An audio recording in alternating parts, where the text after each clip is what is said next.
समय में main stream media को गोदी मीडिया का तमगा दिया जाता है। टीवी पर जमीनी मुद्दे नहीं दिखते, हकीकत नहीं दिखाई जाती।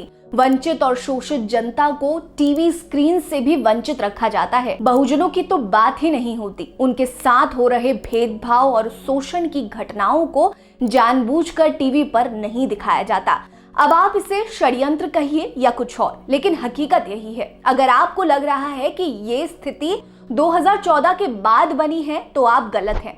मीडिया की इतनी बेकार स्थिति बाबा साहेब से ही पहले से है और खुद डॉक्टर अंबेडकर ने मीडिया के कुकृत्यों पर सवाल उठाए थे।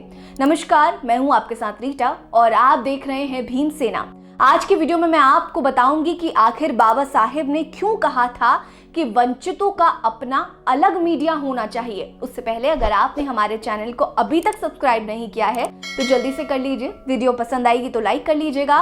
कमेंट सेक्शन में ये जरूर बताइएगा कि क्या आप बाबा साहेब की इस राय से सहमत हैं या नहीं। किसी ने बहुत ही सटीक बात कही थी कि अगर जनता को अपने वश में करना हो तो टीवी और समाचार पत्रों से जनता को ही गायब कर दो। जनता अगर टीवी पर जनता के दुख दर्द को नहीं देखेगी तो उससे अन्य लोगों की परेशानियों से कोई संवेदना नहीं होगी। नतीजा ये होगा कि धीरे धीरे संवेदना मरती जाएगी और इंसान शासन का मानसिक गुलाम बन जाएगा। भारतीय मीडिया बहुत लंबे समय से यही टैक्टिक्स अपना रही है और वंचितों को हर जगह वंचित ही रखा है। आजादी से पहले स्थिति ऐसी ही थी। पूरे प्रेस पर मनुवादियों का नियंत्रण था।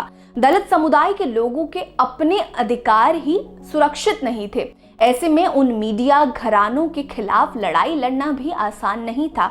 अछूतों को प्रेस स्थापित करने की आजादी नहीं थी। ऐसा माना जाता है कि लगभग सारे मीडिया हाउस मद्रासी ब्राह्मणों से भरे पड़े थे। कई मीडिया हाउस पर अंग्रेजों का सीधा प्रभाव था तो वहीं कई मीडिया हाउस ऐसे थे जिन पर कांग्रेस का नियंत्रण था। अखबारों को चलाने में विज्ञापन की भूमिका काफी अहम होती है। ऐसे में विज्ञापन दाताओं ने जैसा कहा मीडिया ने वही चलाया। कांग्रेस ने भी जमकर नीची जाति के लोगों को ठगा और उन्हें अपना सगा बताया, जबकि सच्चाई इससे बिल्कुल अलग थी। इसे लेकर बाबा साहेब ने अपनी किताब, लेखन और भाषण में लिखा था कि विदेश के लोग विश्वास करते हैं कि कांग्रेस की एकमात्र संस्था है जो भारत का प्रतिनिधित्व करती है। अछूतों का प्रतिनिधित्व भी कांग्रेस ही करती है, लेकिन अछूतों के पास कोई साधन नहीं है जिससे वो कांग्रेस के मुकाबले में अपना दावा जता सके। अछूतों के पास अपना प्रेस नहीं है। कांग्रेस का प्रेस उनके लिए बंद है। ध्यान देने वाली बात है कि भारत को तब आजादी नहीं मिली थी, लेकिन आजादी से पहले प्रेस की स्वतंत्रता कांग्रेस की मुट्ठी में थी। वे उसे अपने हिसाब से चलाते थे। बाबा साहेब की आंखों के सामने ये सब हो रहा था। हालात बिगड़ते जा रहे थे।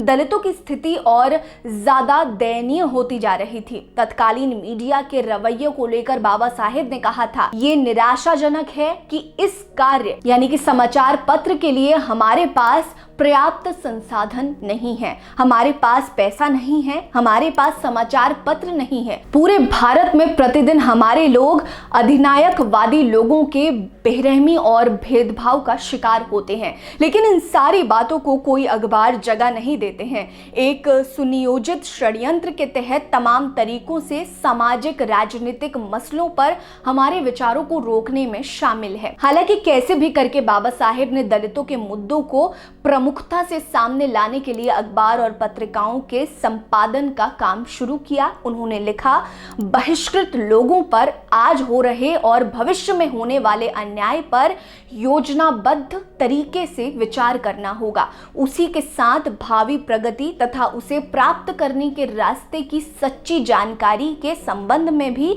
चर्चा करनी होगी। चर्चा करने के लिए समाचार पत्र जैसी दूसरी जगह नहीं है। इसी कड़ी में 31 जनवरी 1920 को बाबा साहेब ने एक साप्ताहिक अखबार शुरू किया जिसका नाम मूकनायक था। उस समय बाबा साहेब की उम्र मात्र 29 साल की थी। मूकनायक का पहला अंक 31 जनवरी 1920 को निकला, जबकि अंतिम अखबार प्रबुद्ध भारत का पहला अंक 4 फरवरी 1956 को प्रकाशित हुआ था।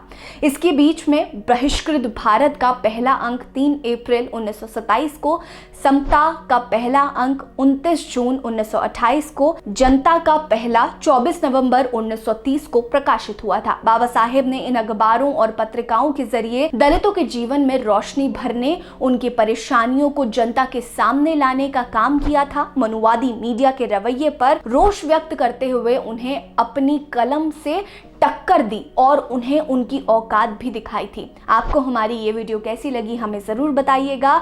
और बाबा साहेब की इतनी बड़ी सोच, इतनी पहली पूर्व सोच उन्होंने जो पहले ही बता दी थी कि मीडिया किस तरीके से काम करेगा, उस पर आपकी क्या राय है ये भी बताइएगा। बने रहिए हमारे साथ। नमस्कार।